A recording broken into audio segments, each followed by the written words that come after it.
Welcome to the Talegate podcast with your host, Al Blanton. At Talegate, we celebrate the rich history of sports in the state of Alabama. So come with us as we relive great moments, great games, great players and coaches, and in the process, preserve memories for a lifetime. Tell me what it was like growing up in Kennedy. Kennedy is a small town, family oriented. Everybody knows everybody. Everybody is very competitive. We lived, breathed, died sports, baseball, basketball, football. A very prideful town and a lot of love. So growing up there was great for me. When did you start playing basketball? I can't remember. It's been that long ago. My grandfather put a basketball goal in the backyard. And from the time I can remember, from my older uncles to myself and my friends, we had been playing ball in the backyard for years. So it was a normal thing.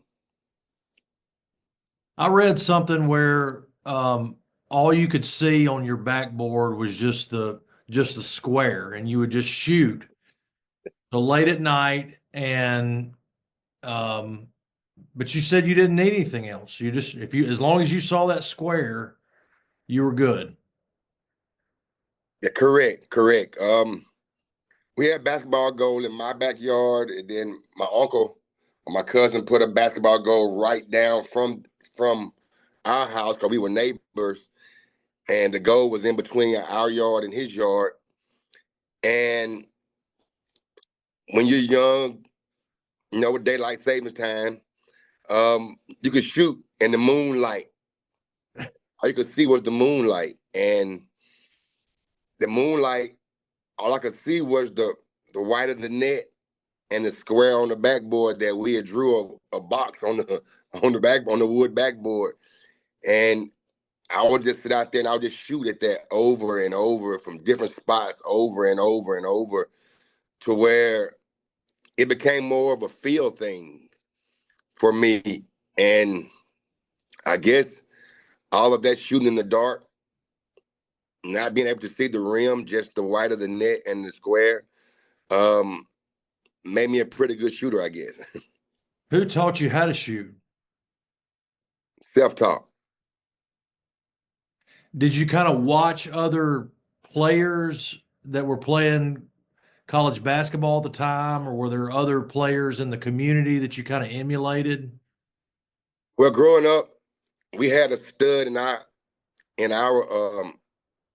Kennedy. His name was Kevin Hayden.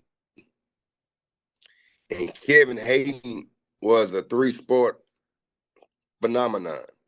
A great running back, a great basketball player, even baseball players. He had older brothers that was really good at all three sports. So growing up watching those guys and seeing all the things they were doing, it was natural for me, myself, to want to be like that. And it was very impactful.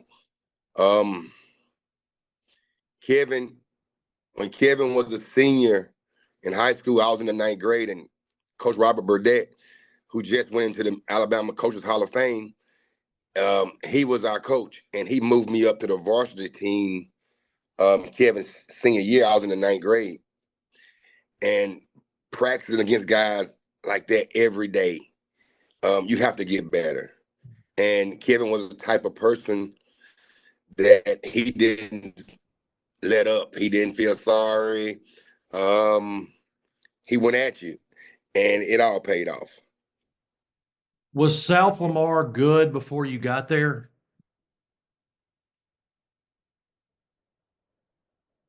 Before South Lamar, it was Kennedy High School and Millport High School. Kennedy High School burned down. And after it burned down, instead of building one school for Kennedy, we consolidated Millport and Kennedy High School together, and it became South Lamar. So Kennedy had great athletes. Millport High School had great athletes. Millport, they had won state championships in football before. So you brought Kennedy and Millport together, and honestly, you brought a powerhouse to Lamar County. Mm-hmm. And as far as basketball-wise, Coach Burdett, that was his first head coaching job, was at South Lamar.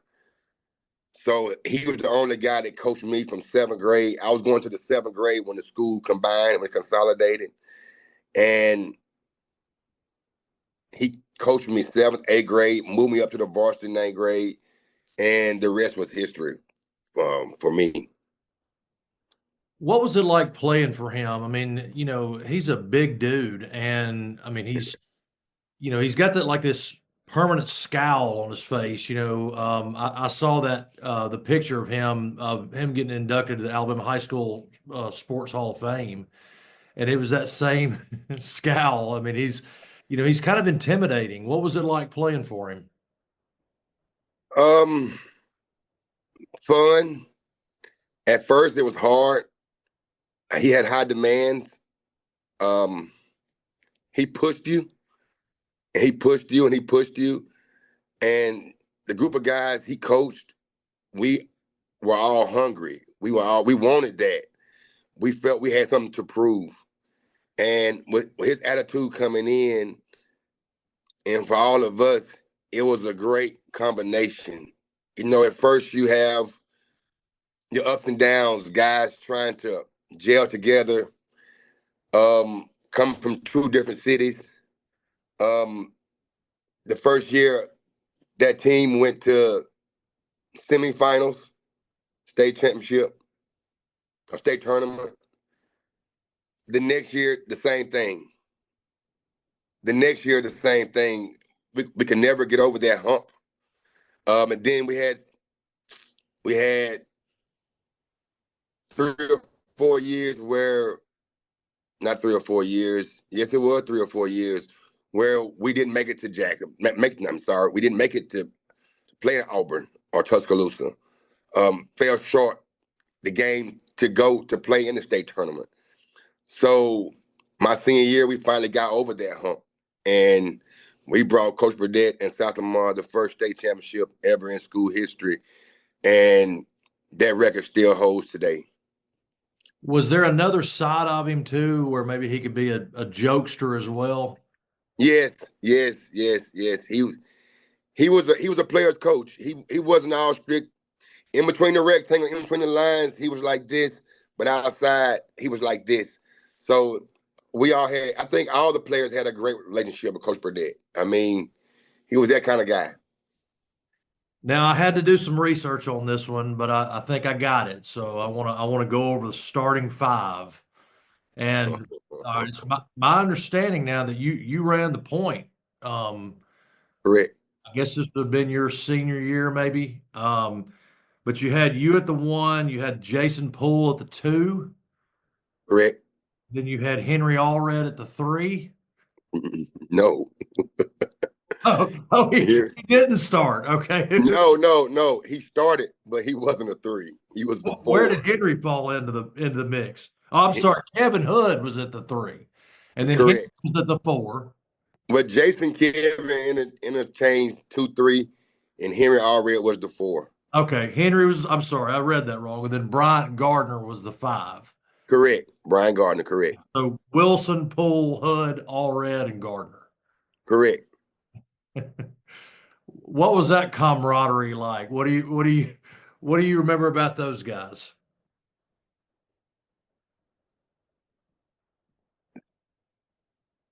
That group of guys were the first guys to bring a state championship to South Lamar.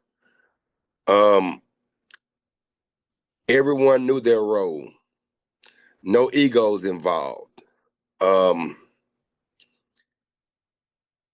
junior year, I averaged 36 points a game.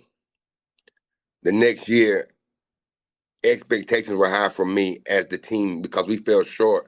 We got beat against Winterboro at the buzzer. The referee didn't give us I made a 3-point shot at the buzzer. The referee called it a 2. I got fouled. I didn't get the foul on that call. So the next year, that night in the locker room after that game, Jason Poole and I sat in the locker room and we talked. We said, man, next year we do not want to feel like this for as long as we've been playing. And so that summer, I went to I played AAU ball with a team out of Birmingham where we traveled to Long Beach, California, Arizona. I went to Louisville, Kentucky, and played in tournaments. So all that experience I was getting that summer helped me out. And then the next year going in, we came together. We went to play in the Las Vegas Prep Classic in Las Vegas that Christmas. And playing against those big time teams out there, Jason and myself, we learned more about our team where we had to have another third person to come in and contribute. And on our trip back, I told Kevin Hood, I said, man, you practice against us every day. You play against us every day. We need you to step up and play big for us. I mean, we got big plans on winning the state championship.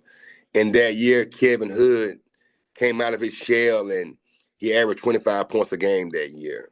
So you had me averaging 38 points a game, Jason averaged 33 points a game, and Kevin averaged 25 points a game. So you got 3 guys that's averaging 80 points for one team. With a team like that, it's kind of hard to match up.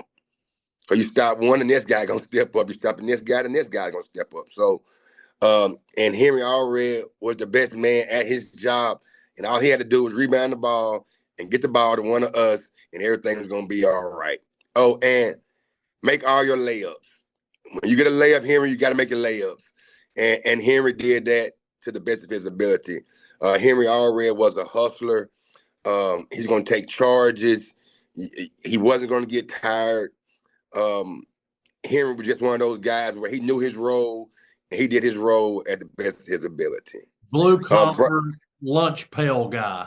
If you want to call it that. Brian Gardner was a starting quarterback for the football team, 6'3" athlete, tough, strong, rebounded. He knew his role too. He knew get the ball to Darryl, Jason, Kevin, and we're going to be all right. And he did his part too. So everybody on our team knew their roles. You know, like I said, it was never an ego problem. We just went out and played and had fun. And everybody we played, we wanted to beat. And that's kind of what we did. You mentioned the Las Vegas trip, and if you look in the state record books, in terms of single game scoring, you're in there several times.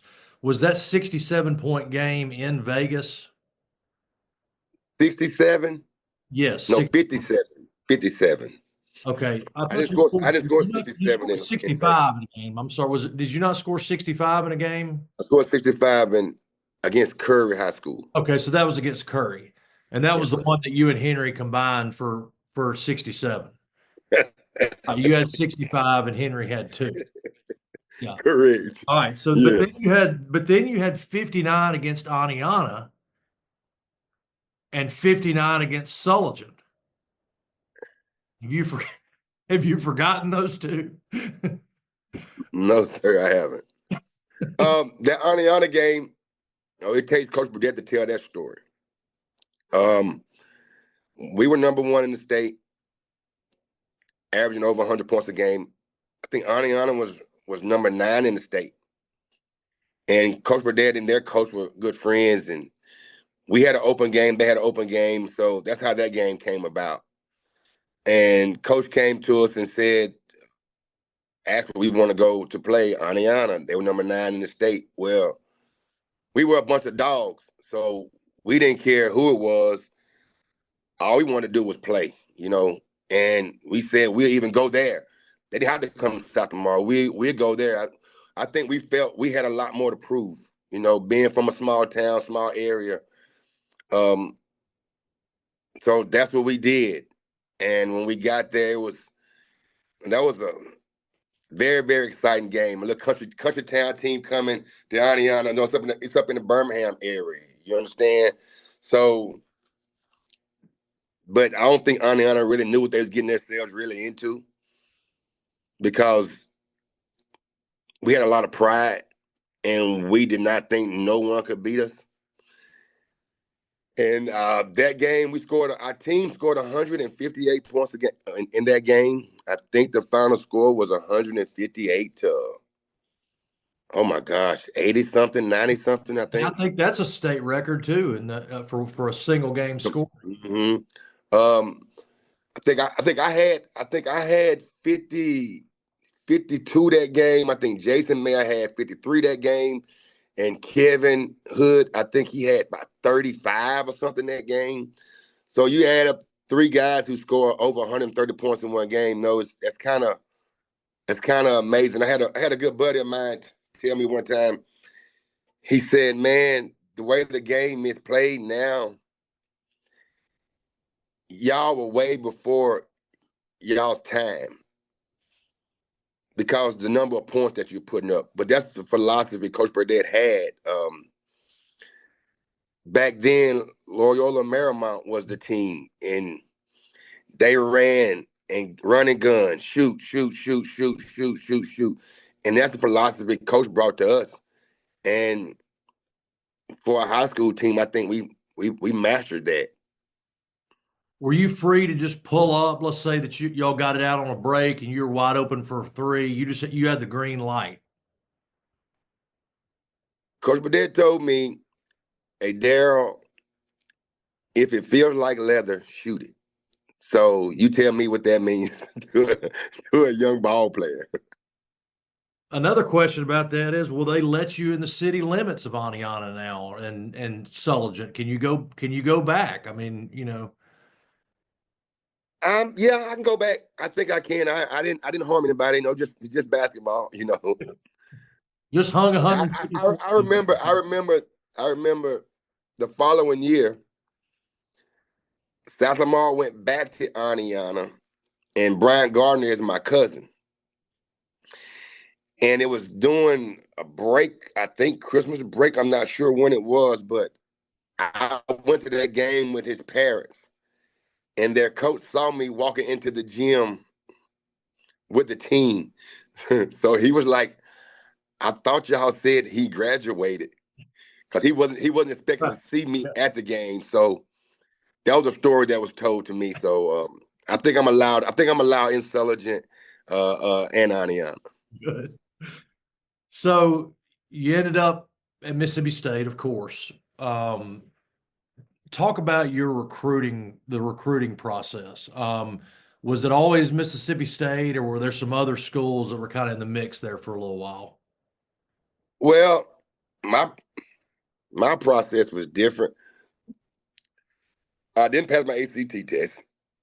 Um, so first, when I got back that summer from playing AAU in California and Arizona, I started getting letters from Arizona State, teams out on the West.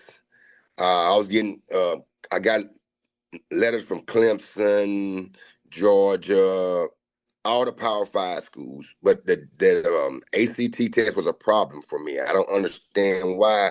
It was just a problem for me. I just couldn't get over the hump. I was 1 point shy every time, until a point I just got frustrated and I said, forget it. Well, Auburn was recruiting me pretty heavy, and Auburn was wanting me to go to Cali County in Kansas. Well, I didn't want to go junior college rap. I would have, but I didn't want to go. I felt I was a player year in Alabama. I was Mr. Basketball. I felt I was just a SEC guy. I thought I was the SEC guy, hands down. Not knowing all the rules as far as Prop 48s and all that type of stuff. I didn't understand all that. But just me as a ball player, I just felt automatically that I was an SEC guy. And Mississippi State honestly sent me my first letter as a ninth grader. Mississippi State did. And then as the process went through, um, Rick Stansberry was the assistant coach, called me and said, hey, I understand the ACT is giving you a problem. Won't you come down for a visit, see if you like it, and we'll sign you. And so it was kind of like a test run to see if I could come in and do the schoolwork. Mm-hmm. Well, I wasn't too much worried about doing the schoolwork. So that's how my process happened. That's how me signing with Mississippi State happened. And at the end, it worked out for me. Yeah. What was it like playing for Coach Williams? I've had a chance to get to know him a little bit, and he was an interesting guy too.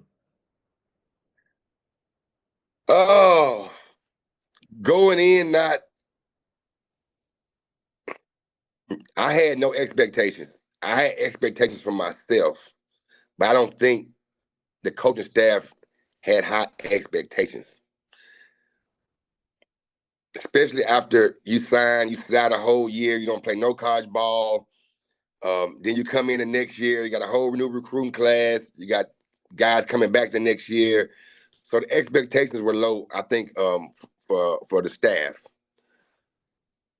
Then you put somebody in the game and you see the pride, the toughness, the competitiveness, don't want to lose. And then everything starts to change. Coach Williams he was a hard-nosed coach. He believed in defending. I don't think he cared about me averaging 38 points a game in high school. With him, it was all about defend, rebound. So I changed my whole mindset to I don't care if I ever score. Coach said defend and rebound. So you bought into that. I mean, you bought into his whole philosophy. If you don't buy into the coach's philosophy, how you gonna get in the game? I mean, I had to sit out a whole year. So I had to prove myself all over again. So it didn't matter about scoring. I knew I could score. But for me to play, if I had to just defend, then that's what I was gonna do. But in the game of basketball, what happens? You defend, you have an open shot, you make it. You defend, you get another open shot, you make it. So now the confidence is coming back to me then. So I surprised Coach Williams and the staff. I think I surprised the whole Mississippi State family because I came out of the blue with it. You understand what I'm saying? But that's the beauty for me, for my story. That's my story. And I'm very proud of it because nothing was given to me. No one gave. The only thing that was given to me was an opportunity. And that's all I ever wanted was an opportunity. When you think about the greatest team in Mississippi State basketball history, without question, one of the first teams that comes to mind is that 95-96 team. And I can rattle off for you the starting lineup probably without looking at my paper here. You had Marcus Bullard at the 1, you had you at the 2, you had Dontae Jones at the 3, Russell Walters at the 4, and Erick Dampier at the 5. And then you had guys like Bart Heitch coming off the bench and Whit Hughes. I mean, this is a lot of different types of personalities. I mean, how did that all mesh together? One common goal, want to win. I mean, that's just not at Mississippi State. That's at every school in the Southeastern Conference. That's every school in the nation. You bring in different personalities all together. And I think the one thing that everybody wants to do is win. We had respect for one another. We were friends. We hung out. I mean, that's what it's all about. You start out that year and y'all are 10-1, and then you get to SEC play and it gets kind of bumpy. And then it seemed like things really started to click around the Tennessee game at home. Um, what was kind of the key to really hitting the gas sort of in that final stretch? Starting off so fast, and then we went on a streak of losses. It was all about going back to it starts on the defensive end and the rebounding end, and everything else is gonna fall into play. And then including Dontae Jones had got together offensively because it was a challenge for him at first. You know, he had the talent, he had the skill, but yet and still coming in to a veteran team like we had, understanding the small details, getting used to Coach Williams. I mean, and the long talks that we had as a team, he started getting his mojo, and that was the little bump that we needed for him to come on and get right. And man, did he ever get right? And we went to the Final Four that year. Did y'all have a lot of internal conversations with him? I mean, I was going to say that exact same thing. I felt like when he figured it out that he was the critical piece that got He was y'all. the X factor. But what were y'all saying to him during that time? What were some internal conversations maybe y'all were having at the dorm? Or I mean, it seems like you knew what you had, but you just had to get Dontae kind of clicking on all cylinders. You got to understand too, when Dontae had to have surgery before the season started. So during the preseason, he missed some preseason conditioning, preseason weights. Then he finally came back. So, and then learning Coach Williams' style and philosophy and buying into the defensive end. So my conversation with him was play your game. Hey man, you can play. Play your game. So I tried my best to give him as much confidence as possible, you know, and down the stretch, it finally clicked. And then he started putting a lot of extra work in. I remember one day he spent an extra hour working on one move over and over and over and over. And when we played Kentucky in the championship game in the SEC tournament, that faraway jump shot that he worked on for hours, he made it over and over and over and over again against Kentucky. So hard work does really pay off. I know that was a huge deal for y'all to get that win in the championship game in the SEC tournament against maybe the greatest college basketball program of all time. Take us into that moment.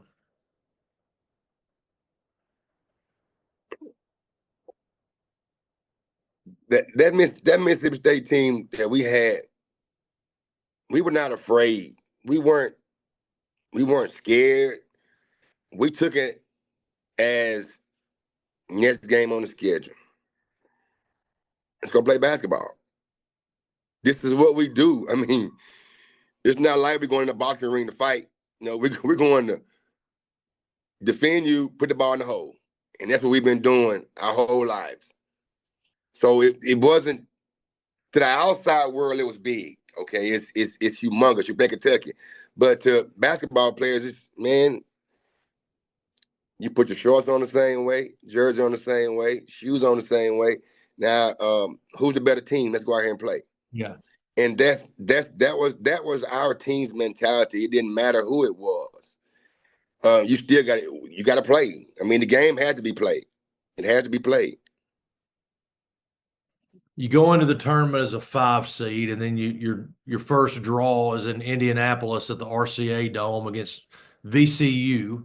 That was former coach Sonny Smith's team back in the day. Then you got to turn around and play Princeton. Then you go face Bob Huggins' Cincinnati team, and here's a blast from the past. This is prime Huggins. UConn. You got UConn. You No, you got Cincy, then UConn, don't you? I think it was Cincy and then UConn. No. It was UConn and then Cincinnati. UConn? Yes, you're wrong. Okay. All right. Well, let's talk. It was Sweet 16. It was Sweet 16 UConn, Elite 8 Cincinnati. All right. Let's take them one at a time. I want to talk about Cincinnati, and this is a name that is a blast from the past from a lot of people. Danny Fortson. Tell me Yeah, tell me about playing against that guy. A beast. What more can you say? What more can you say about him? I mean, a scorer, defender, strong, tough. I mean, a college basketball player, Yeah. a starter too. So I mean, that was a very, very good team. But we had a guy that was 6'11", 260 pound, long guy in the middle too. Yeah. So it Played was a the great, NCAA himself. Yeah. it was a great matchup. All right, so let's go to UConn now. I mean, it's you and Ray Allen. I mean, who's going to win in a 3-point contest between you two guys? Back then or right now? Either way, I mean, you talk about like one of the greatest shooters of all time. I mean, like, and you're a great shooter too. But let's say back then. I mean, could he beat you in a game of horse or 3-point Back contest? then in 95, 96, I don't think anybody could have outshot me. That's just the confidence I have in myself. I'm not saying anything bad about anybody else, but I felt like I could shoot the cover off the basketball too. Yeah. So But he was on another level. I mean, he may be the greatest shooter of all time. I mean, Reggie Miller's up there, Steph Curry's up there. Ray Allen's got to be in that conversation. Ray Allen, Ray Allen, people ask me who the best player I've ever played against my life. And I say Ray Allen without a hesitation. Yeah. Without a hesitation, he is by far the best player I've ever played against. That could do it all. Penetrate, mid-range jump shot, 3-point jump shot. I mean, he's the Hall of Famer. He's the NBA Hall of Famer. I mean, it's Ray Allen. But when you talk about just flat out shooting the ball, I think I was damn good at that. And back then, I would have taken that challenge without a hesitation.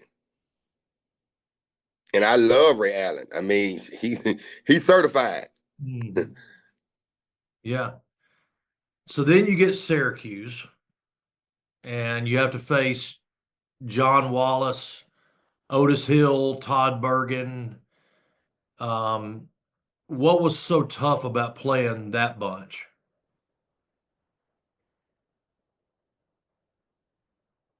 A team played a zone the whole game.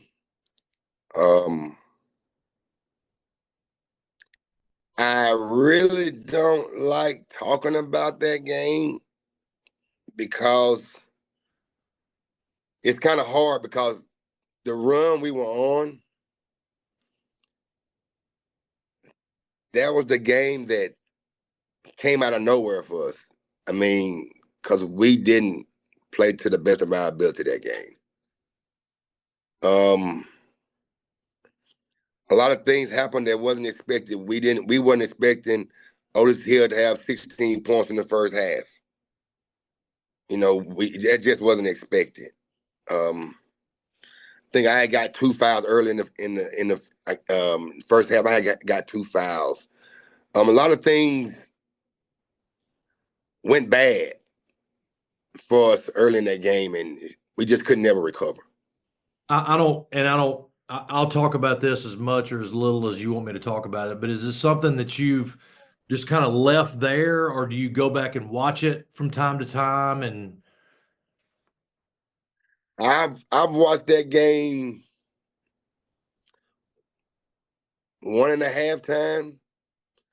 My son and I were online one night on YouTube when the game popped up on YouTube, and me and my son and I started watching it. And I got about the halftime and early in the second half, and I just had to turn it off. Um, you got a lot of guys from small towns on Mississippi State team, and I think all of our dream growing up, if you're a basketball player, if you want to play Division One, everybody's dream is to make it to the Final Four.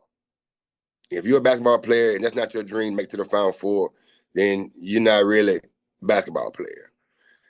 And to have the opportunity to make it to that stage and the way we performed that game, that's kind of tough.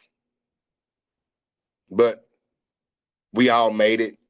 We got to experience that in our life, and a moment that we are share forever, and a moment that we'll never forget. We have that as the best men's basketball team in Mississippi State history. That's an accomplishment that, honestly, that's an accomplishment we did where we brought the whole entire state of Mississippi together, where it wasn't any separation of Ole Miss, Mississippi State, because everybody was pulling for that team because it was something that had never been done before, and that's awesome. Do you ever how often do you just drop that little nugget when you're at, McAllister's getting a sandwich and somebody says, "Man, you look familiar," and you say, "I'm Darryl Wilson," and then they go, "Yeah." I kind of play dumb a little bit to let them mess around and guess around and see who I am. Yeah. But I always tell them who I am. I'm Darryl, and I thought that was you. You know how that story goes on, and then you're in a conversation for 20, 30 minets. Yeah. But you mentioned to them, you let them know that we would. No, I don't. I'm not like that. Yeah. Because honestly, if you know who I am, you know what we did. Yeah. I really don't have to tell you. See, I'd lead off with that. I mean, like if I had gone to the Final Four, Al, Final Four participant, nice to meet you. That's what I'd lead off with. No, no, I don't lead off like that. No, I'm not like that. Now, if we start talking about it, that's a different story. Besides me introducing myself like that, nah. Yeah, I'm just a regular country boy that played the game of basketball. I had fun with it. I got to see the world. Made history. SEC legend, Mississippi State Hall of Famer. Anything college basketball player could think about, dreaming about. I got to experience it, so I don't have to honk my own horn. I've got this sort of thought that, and I want to hear your opinion on this. Okay. 90s basketball. I feel like 90s, like late 80s, early 90s, and really throughout the whole decade of the 90s, that it was probably the pinnacle of college basketball. I mean, that's my opinion. That's what I believe. When you think about all the great teams in the late 80s and early 90s, you think about UNLV, you mentioned that earlier. Duke, North Carolina, Arkansas was awesome. Another team I think about that was a great team was Georgia Tech. And that was right around the time when you were graduating high school. Kenny Anderson, Brian Oliver, Dennis Scott, that team, they went to the Final Four. Incredible team. Would you say would you agree with that statement that the 90s was probably the pinnacle? I feel like that the 90s teams would beat the teams of today. You don't have to answer it that way, but how good was college basketball in the 1990s? I mean, you just said how good it was. You name all those teams you named. You forgot the Fab Five. Yeah, I mean, you forgot those teams. Yeah. I mean, the Kentucky teams before the 95, 96 teams, all those teams. But basketball has evolved. I don't want to take anything away from the new generation, because they're working their tails off too. They're putting in their work too. It's just times have changed. Times have really changed. But I think if you start putting the teams from the past against the teams now, comparing the two, you're still going to have two teams that's going to compete is going to have a lot of pride and going to want to win. You know, we can't forget about that. I mean, you're in the SEC, the ACC. You're in these conferences because you're a competitor, you know, and you're damn good too, you know, really. So, of course, everybody gonna say that era is tough. You know, I'm not any different. But the new generation of kids now, they're balling right now. I mean, think about this Auburn team they have. My God. Have you seen those guys play? I've This watched it Alabama several team. times this year. Yeah. This Alabama team. I mean, the SEC right now. You see how good Florida. You see Mississippi State. I mean, Ole Miss last night. What they did last night. Yeah. I mean, this new generation of ballers. They're playing, man. They're playing. You think Auburn could hang in there with UNLV in UNLV's heyday with If Johnson and I'll say this, if UNLV can't guard that 3-point line, and the way Auburn shooting the skin off it, it's gonna be rough. I just, that era was absolutely incredible, and for me to grow up in it, I think what you're saying is true. I mean, we all kind of want to think like the era that we grew up in, but you talk about just incredible basketball, and I think that it's it's getting a lot more interesting now with the SEC, having so many great teams. I mean, Jay Billis and Jay Williams have guys like that have really pumped up the SEC this year as potentially one of the greatest conferences in history. What's your thoughts about that? First time in history could have 13 teams making to the big dance. That's amazing. Yeah. That's almost the whole conference. I mean, at least 60, 70%. Yeah. I mean, I would hate to be on the committee for that vote committee because, I mean, honestly, SEC basketball this year turned into SEC football for me because we hurting each other, beating each other. Yeah. You understand what I'm Yeah. saying? So and it's crazy, but it's also a great thing for the SEC. Yeah. Now you played 10 years overseas and just had a great professional career and but then you come back and you go into coaching. What made you want to do that? Man, I had a lot to give. Um, I trained kids. I used to have about 25, 30 kids I was training regular at a church. Um, and I said, man, I want to coach. And I got into coaching. I was assistant coach for Coach Jeff Norwood, a Mississippi State Bulldog, who got the head coaching job at Tupelo. He hired me on as his assistant there. I did 2 years at Tupelo, and then I did 2 years in Starkville with Coach Greg Carter. And then the job here at Itawamba came available. I applied for this job, and they hired me here. And this is my ninth year here. And in 9 years, I took the team to the Final Four, the state twice, 2 of the last 5 years, and the school hadn't been to the Final Four probably since 1951. So giving back to the kids has always been something I proud of myself on. Working with kids, because I'm from a small town. I had a lot of stuff that I did on my own, and to be able to help a kid along the way is a blessing. If you could go back and coach yourself, 16 years old, 17 years old, what would you tell yourself?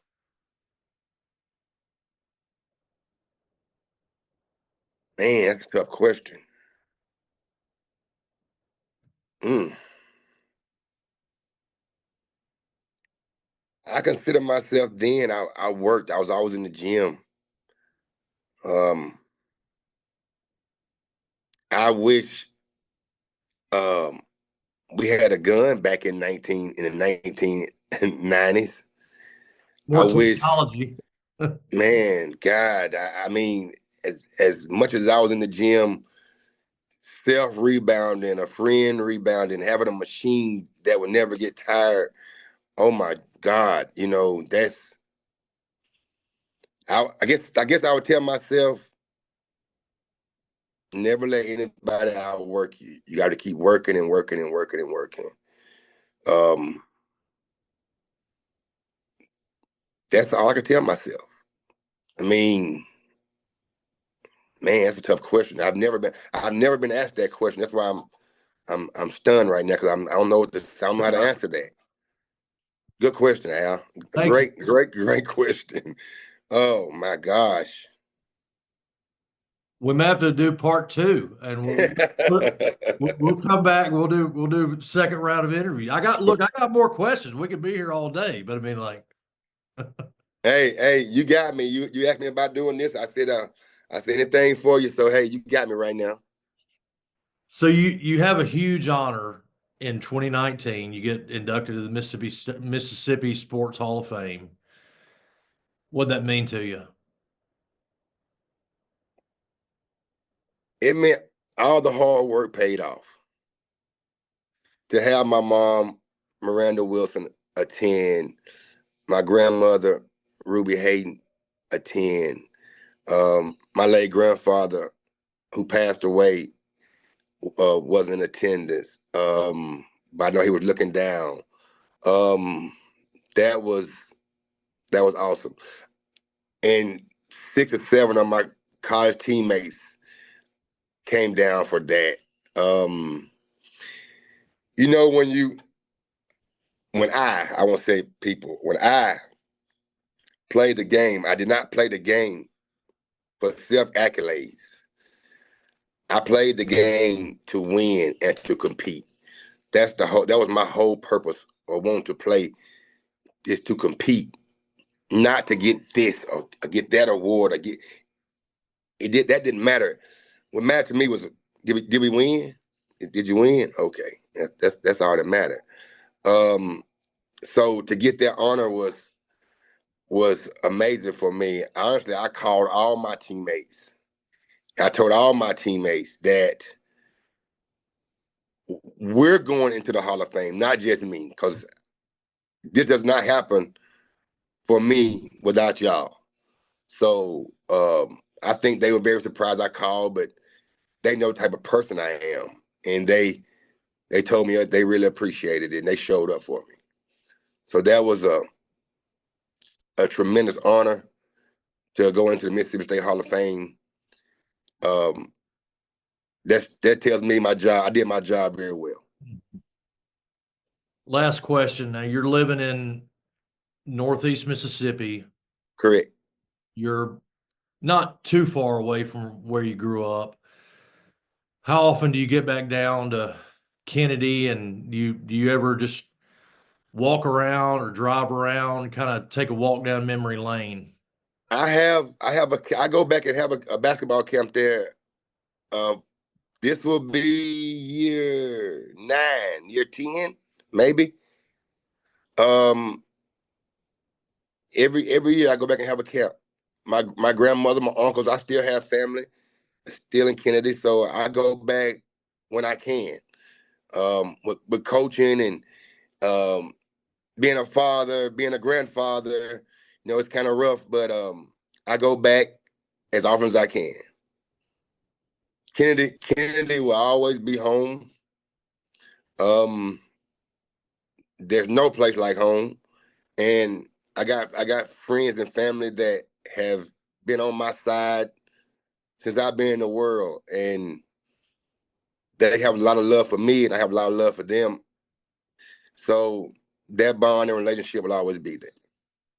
That's awesome, man. Well, listen, hey, I've had a blast talking to you, and as a former Mississippi State. I mean, to be honest with you, like before we went on, I just thought about. I mean, I got to Mississippi State the summer after you guys won it. I guess it was that next sum that not the not the immediate summer, but the next summer I got to Mississippi State. And I think that team had a factor in me deciding to go. I really do. I mean, I grew up a Bama fan, and I'm still a Bama fan, but I think it had a factor in me deciding to go to Mississippi State. So the impact of that team, had ripples effect that you may not have known. So, but anyway, man, this has been awesome, and I've really enjoyed talking to you. And I wish you the very best. And I'm going to go look to. I know you're right. I mean, because y'all probably did play UConn, then Cincinnati, but right when we get off here, I'm going to look to see and make sure I'm wrong. So. No, I'm telling you, because the Sweet 16 game, I had 27 points against UConn, and we played Cincinnati the next 2 days later, and Dontae Jones goes crazy in the Elite Eight. Yeah. Well, if I'm right, I mean, I know I'm not, but I mean, if I'm right, would you want to put a wager on this? You owe me a Coke. You owe me a Coke if I'm right. Okay, that's a bit. And if I'm right, then hang on. If you're right, then I'm going to send you an autographed 8x10 of Henry Allred. How about this? If I'm right, we get Henry Allred, the judge, to take us out to a steak dinner right there in Jasper. How about that? There we go. That's right. I love it. Henry, you on the clock, Henry? Hey, it's on you, buddy. Either way, we're going to be satisfied. So yes, sir, no doubt about it. All right, man. Hey, I really appreciate you inviting me on. I really had a great time. Thank you so much. Yeah, man. If I can ever do anything for you, let me know, buddy. Yes, sir. Thanks, Darryl. Okay. And that's a wrap. Stay tuned for the next episode of the Tailgate Podcast. And in the meantime, connect with us on Facebook, Instagram, Twitter, and TikTok. We'll see you next time.